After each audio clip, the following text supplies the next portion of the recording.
Good afternoon, ladies and gentlemen, and welcome to a very special two-parter here on the Chamber of the Wraith. My name is Brian, and today we're celebrating the 30th anniversary of Street Fighter. Probably the most influential fighting game series ever. And believe it or not, it took me until like 2015, 2016 to actually play this game, and it was with Ultra Street Fighter 4. And then I played Street Fighter 5, hated it, left, and then when Akuma came back, I played it again, felt I liked it, so yada yada yada. That's how the Shoryuken Saturday series got his feet off the ground. Now, throughout these past couple of years, I have played Ultra Street Fighter 4, Street Fighter 5, and I dabbled in a little bit of Third Strike, but since it's on my PS3, I can't record that. So, sorry all of you Third Strike characters, you are not included. But this is going to be my first up, or my top 10 favorite Street Fighter characters ever, excluding Third Strike characters. Now, keep in mind, I may have actually forgotten one character from Street Fighter 4, so I'm going to mention him right now. Dudley is awesome. If I did not forget him, great. If not, I'll probably make a special video about him and then have, myself get punched in the face by Dudley. Now, without further ado, let's hop into my favorites before we start talking negative, because, we need more negatives, right?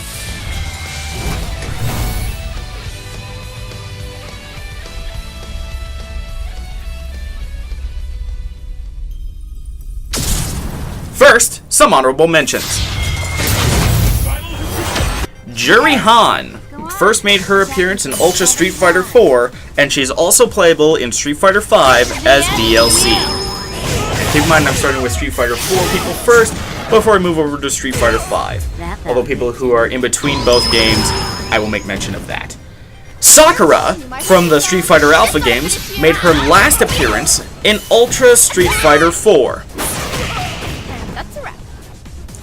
Guy, from Final Fight, made his last appearance in Ultra Street Fighter 4. However, his Master Zeku will be playable in Street Fighter 5 starting on Tuesday, October 24th. Hugo, who is a boss from Final Fight, made his last appearance in Ultra Street Fighter 4 in order of release. However, he was a playable character in the last canonical release, Street Fighter 3 Third Strike. Poison, who is also a Final Fight character, made her last appearance in Ultra Street Fighter 4, though her sister, Roxy, has a cameo in Street Fighter 5. Oni made his first and final, as of recording this video, appearance in the Street Fighter 4 series as a hidden boss.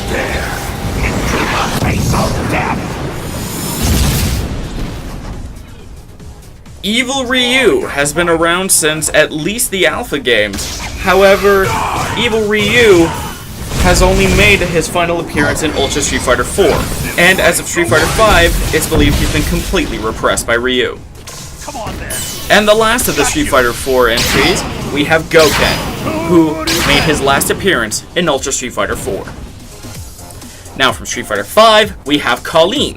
She made her first appearance as a cameo in the Street Fighter 3 series alongside her boss, Gil. However, she made her first playable appearance in Street Fighter 5. Laura made her debut in Street Fighter 5, although her family roots go back to Third Strike with her brother Sean.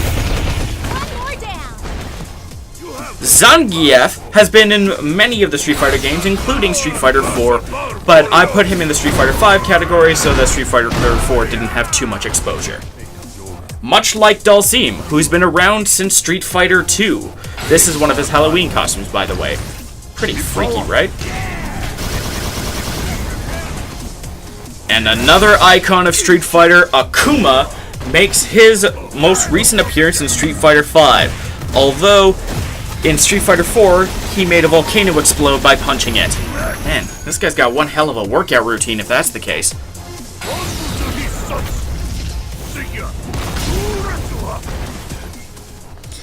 And the final person to be in the honorable mentions, I know I've got a lot of them, is Necalli from Street Fighter 5. Hopefully we see him again in the future.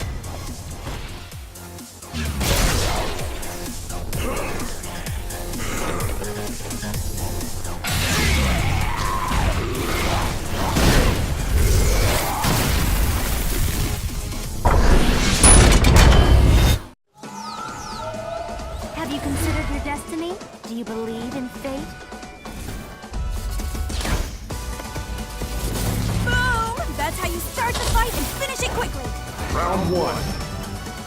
Fight! Number 5 goes to Manat, who made her first appearance in Season 2 of Street Fighter V. She is actually the pupil of another top 10 attendee, Rose, and shares her ability to tell the future. Normally she has a crystal ball, but this new costume of hers is kind of the school costume, hence why she's lugging a book around. Her abilities are very elaborate, allowing her to send out her crystal ball or book in order to set up traps to strike the opponent from behind, while her more elaborate moves set up for pretty deadly combo potential. Her V skill is the ability to reflect projectiles and to knock opponents back, much like her master Rose. Using this ability builds up her V meter, I think that's what it's called, and when she gets her V trigger, she gets 6 orbs that float around her for a limited period of time. Once that limited amount of time is reached, each of the corresponding attack buttons can be pressed. Light, medium, and heavy punches and kicks for each orb. And her critical art, man, this was the stuff of waifu material, I tells you. Okay, now I should probably not laugh at that because that makes me come off as a creep, and I do not intend to do so. Time to move on to the next character. Manat wins.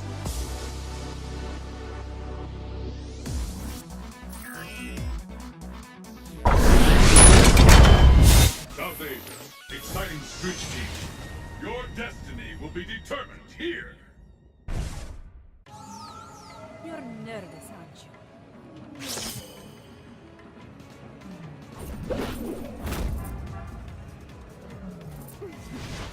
Let's have some fun. Who will emerge a champion? Fight! Number 9 goes to Rose, who made her last playable appearance in Ultra Street Fighter IV, although as mentioned previously, her apprentice Manat makes an appearance in Street Fighter V. She has control of soul power, basically the anti-psycho power to M. Bison.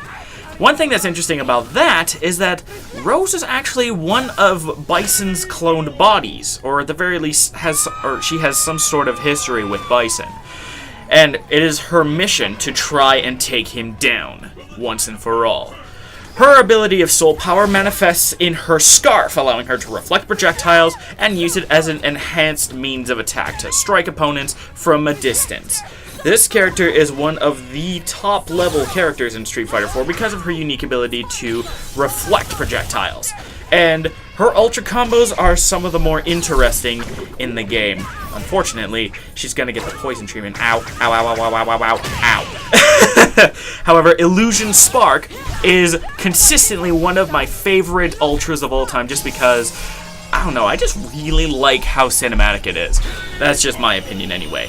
Time to move on to the next contestant.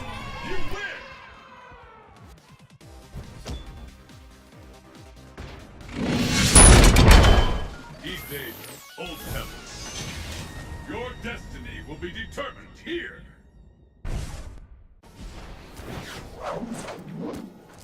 I'll show you my dance. You ready? Well then, let's begin. Let's get started. Fight! Number 8 goes to Elena, who made her first appearance in the Street Fighter III series. She is the first character in Street Fighter history to only use kicks, whereas for a long time, boxers like Balrog and other honorable mention Dudley, I am so sorry about that, Gentleman Dudley, anyway, use only punches. She's the first one to really only use kicks, and she is the tallest female character in Street Fighter history. She is 5 feet 11 inches tall. She is taller than some of the males in this game. She's taller than Ryu, for crying out loud. She is a very legged lady, and she does not mess around with those legs. She also has a strong connection to nature, making her the only Street Fighter character in history capable of healing herself.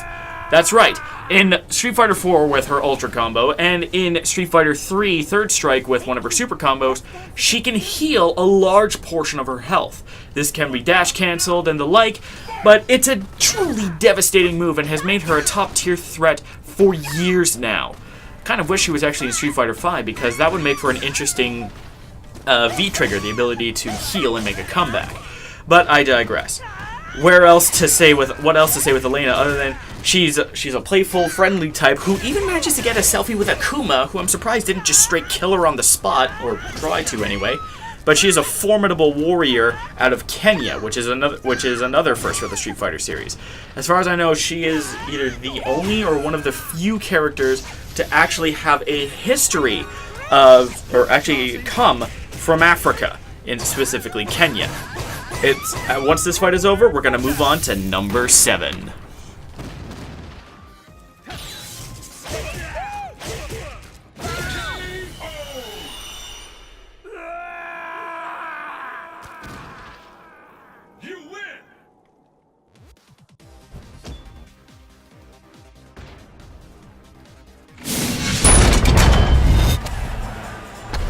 This is the path of my destiny.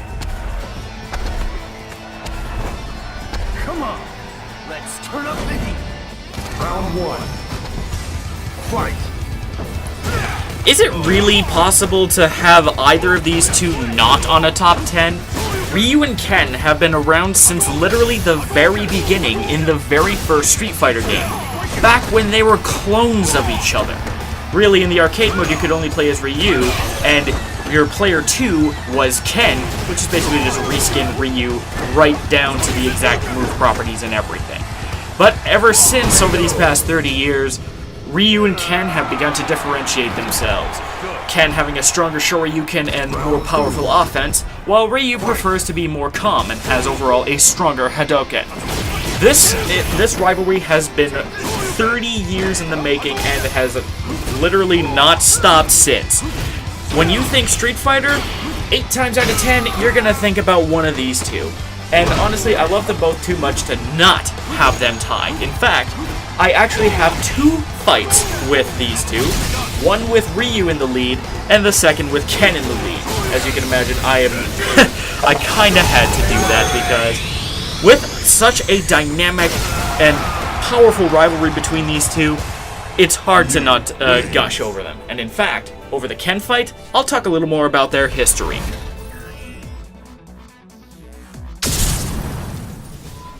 Now, Ryu was actually adopted by Goken and taken into his training, whereas Ken was sent to Goken by his father in order to learn better discipline. Ken was kind of the rich white kid who needed the discipline from the karate master sort of situation thing. But these two became lifelong friends, rivals, almost brothers because they've been around each other for so long. They've adopted a very similar fighting style as you can imagine because they've been trained by the same person, but there are some differences as I have mentioned previously. Ken actually goes on to have a more interesting sort of story, meeting a woman named Eliza, marrying her, and at least as of Street Fighter 4 and Street Fighter 3 Third Strike and Street Fighter 5, he has a kid named Mel, who by the time of Street Fighter 3 Third Strike is 3 years old. Ryu, on the other hand, is sticking to his old, I'm going to keep going until I'm the ultimate warrior sort of thing. But that has to stop these two from being very good friends. And when they meet up, they know what has to go down. I imagine that Ken pays for the hospital bills. Considering that Ryu is not exactly the richest person in the world. He travels around the world with his knapsack looking for fights in order to learn more about it. But he isn't your typical jock like, oh, I want to fight you so bad. He thinks that the lesson lies somewhere in the fight. You know, the answer lies in the heart of battle. Excellent counter, Ryu. Good lord. But because of this, Ryu is stoic and generally friendly, but when somebody assumes the fighting stance, Ryu knows that it's time for shit to go down. These two are so interlinked and so closely together, I could not put one of them above the other or exclude one of them from the list. So, that's why Ryu and Ken are number 7. Unknown. Jurassic Era Research Facility. Fists will fly at this location.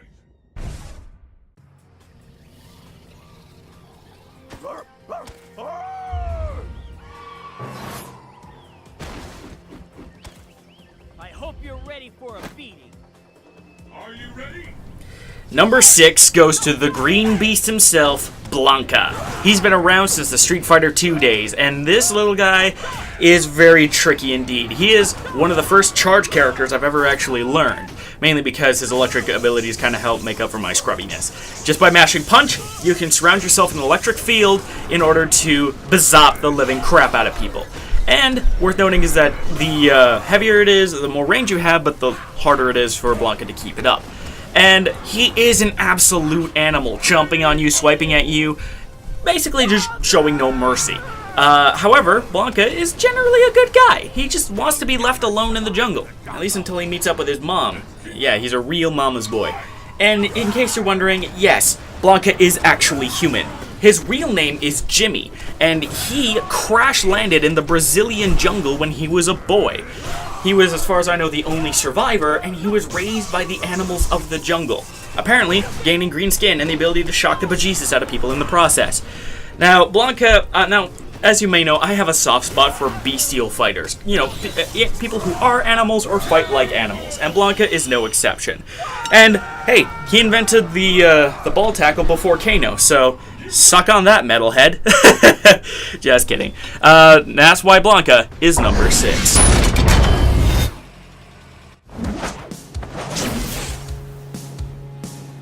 No need for talk. Let's do this. Don't worry. I'll end you quickly. Round 1. Fight! This man's theme goes with everything. And that's just one reason why Guile is number 5. This guy is a quintessential part of Street Fighter's story, and he's actually one of the key protagonists alongside Ryu and Chun-Li. This guy is what's known as a charge character, meaning that you have to play quite a bit more defensively than with most other characters. Here's what I mean. For flash kick, you have to hold down and then press up and kick. As you'll notice, as Guile actually holds down, wait for a little bit, boom! Sniped him with a flash kick. And the reason for that is that Guile plays quite a bit more defensively than most other characters, so this charge input benefits him perfectly, as Guile can block and then counterattack with either the flash kick or the sonic boom, depending on how you block. And in fact, if you hold down and back, which is how you crouch block, you could in theory charge both moves and on the fly choose between a projectile or an anti-air. He's also known for having several different air grabs over the years. In Street Fighter V, he actually has 2. And while most of his super moves are meh, I still have to love Sonic Hurricane just because it is honestly one of his cooler ones. And like I said, the real reason why he is so flippin' awesome is because Guile's theme goes with everything.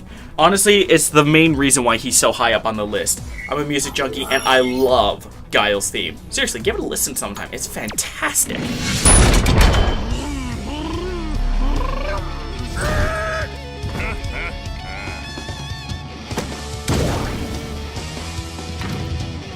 I'll finish this in no time. Round 1. Fight! No, your eyes are not deceiving you. Abigail is more my favorite character in Street Fighter than Guile, than Dulcim, than Dudley, than even Menat. What is even going on here? Well, this final fight boss is the biggest Street Fighter character in history. Previously, that went to fellow boss Hugo, but this man is 8 feet tall. He's huge! And as you can see, he weighs almost 600 pounds. This man is a bear in human form. And it's even crazier when he goes into V-trigger since his arms are ginormous. And he's Canadian. That is admittedly one of the bigger reasons why I love him so much, is because there are not a lot of Canadian fighters in fighting games, and this guy has been around in the Final Fight days. As far as I know, he's from Ontario, but in one of his costumes he has a maple leaf haircut, and dude, it's just, he's actually Canadian, and it's kind of ridiculous, and I love it. And his whole fight style is just ridiculous. He's huge. He kind of fits I like brawlers, and this guy's a brawler with a little bit of command grab thrown in. It's friggin' awesome! And his critical art, while it doesn't really make a lot of sense on stages like his very own stage where there isn't a roof above him, It's fantastic. You can't blame me for loving this super so friggin' much. Look at this. Bop, bop. He turns you into a speed bag and then fourth walls your ass like Deadpool. It's ridiculous and I love it. Maybe a little bit too much, but screw it. Abigail's number 4, and that's where he's gonna stay. Plus, he's a metalhead, and I quite like metal, so we are kindred spirits. My big, crazy Canadian bastard. Want to see my kung fu? I'll show you. Okay, let's rumble. Round 1. Fight!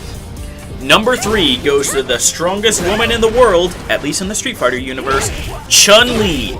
Many people's waifus for lifus with all them thigh-fus. I'm just joking, but seriously. Chun-Li's thighs are almost ludicrously gigantic in size, and that's because of her amazingly crazy 100 kick technique, which is, if I'm saying this right, the Hayakura Tatsu. I'm probably saying that wrong, but you know what I'm trying to say. The thing where she kicks a bunch and screams a bunch. But that, and the spinning bird kick, among many of her other kick-based techniques, makes me almost wonder why she has punches at all. She relies on her kicks almost as much as Elena does. And I guess being an Interpol agent, you have to be flexible. And yeah, she is Interpol. And what's interesting is that Chun-Li is consistently a very strong character in the Street Fighter universe, and in fact, in Street Fighter 3 Third Strike, she was so broken that apparently people don't play her because she is that good. But that hasn't stopped me from trying to pick her up in Street Fighter 4 and 5, and man, I am always a very happy boy when it comes to seeing Chun-Li kick some serious ass. Get it? Kick ass? Chun-Li? No? You don't like my puns? Okay, well, screw you. Just kidding. Time to move on to number 2. Chun-Li wins.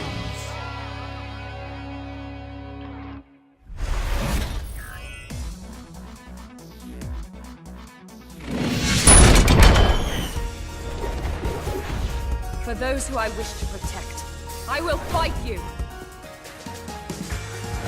Want to see my kung fu? I'll show you. Round 1. Fight! Now, if you were curious if I had a little bit of a waifu, well, it's more of a crazy thing about me liking British women who are badasses, but Cammy would probably be the closest thing to that.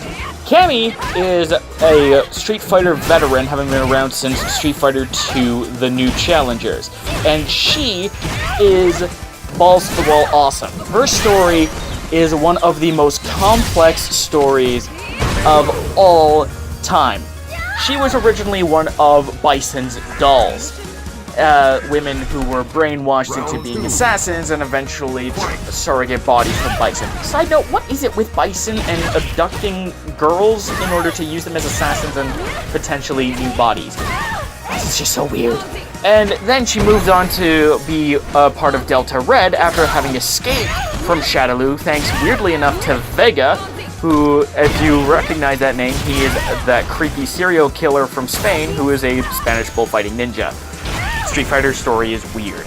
But after that, she worked with the likes of Chun-Li and Guile, and she has become one of Street Fighter's premier badasses. In fact, she's so awesome that she was #1 for several years now, ever since I played Street Fighter 4. So who dethroned the Queen of Delta Red? Well, I'm about to blow you away with the answer.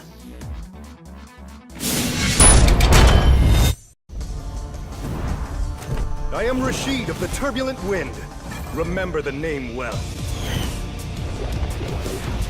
For those who I wish to protect, I will fight you! Round 1. Fight! No, you are not seeing things. Rashid is actually the one who replaced Cammy as #1. I love his fun-loving, hilarious, friendly overall personality, and I can sympathize with having the worst timing at times. You know, saying the wrong things at the wrong moment in story mode, Rashid. However, one thing that really makes me like Rashid is, well, first off, his theme is only rivaled by Guile. It is that damn good. And Round 2. He is absolutely ballistic. He is all about using his enhanced parkour mobility and speed and his powers over the wind in order to really blow people away. And yes, I'm going to be using a lot of wind jokes because this blowhard controls the wind. Not a very common ability in fighting games, but something I wish I saw a lot more. I mean, shit, Mortal Kombat has a wind god and he hasn't been around since Armageddon. Please, Ed Boon. Mortal Kombat 11, Fujin, now. But with the Altair critical art and one of the best V-triggers in the game in my personal opinion, Rashid is here to stay as a top contender as one of my personal favorite Street Fighter characters. I hope you enjoyed this top 10. Tomorrow we'll be looking at the bottom 10, or my least favorite Street Fighter characters. And as always, don't forget to be awesome, and happy 30th anniversary Street Fighter.